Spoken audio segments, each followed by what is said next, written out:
நான் எதுக்காக பேசுகிறேங்க, நம்ம பிஸ்டன் வேலை பார்க்கும்போது புது பிஸ்டன் போடும்போது இந்த 140 ஆயில் இதை ஊற்றணும்னா அது நல்லா தெளிவாக ஓடுங்க. 190% அந்த பிஸ்டன் வந்து தேய்மானம் ஆகிறத குறைக்கலாங்க. ரெண்டாவது வந்து நம்ம என்ன பார்க்க போகிறோம்னு சொன்னால்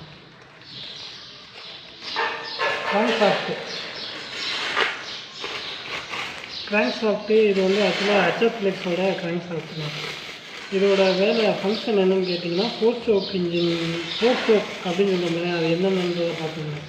ஃபஸ்ட்டு ஸ்ட்ரோக் வந்து இன்டேக், ரெண்டாவது ஸ்ட்ரோக் வந்து கம்ப்ரஷன், மூணாவது ஸ்ட்ரோக் வந்து ஃபயரிங், நாலாவது ஸ்ட்ரோக் வந்து எக்ஸாஸ்ட். ஃபஸ்ட்டு ஸ்ட்ரோக்கில் வந்து எரிபொருள் உள்ளே வரும். ரெண்டாவது ஸ்ட்ரோக்கில் வந்து அழுத்தம் அதிகமாக கொடுக்குறதுனால அவனுக்குள்ளே வெப்பம் உருவாகும்னே. மூணாவது ஸ்ட்ரோக்கு ஃபயரிங் ஆன உடனே நாலாவது ஸ்ட்ரோக்கு வந்து எரிபொருள் இருந்து எக்ஸாஸ்ட் வால்வு வழியாக புகையாக வெளியில் போயிடுங்க. இதுதான் ஃபோர் ஸ்ட்ரோக்குன்னு சொல்லுவாங்க.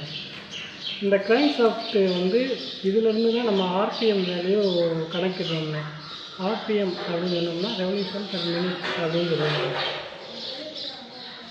அது என்னன்னு கேட்டிங்கன்னா, ஒரு நிமிஷத்துக்கு கிராங்கோட ஃபங்க்ஷன் என்ன, அதை எவ்வளோ வேகத்தில் சுற்றுதுன்றதை அளவு பண்ணிக்கலாம். ரொம்ப நன்றி.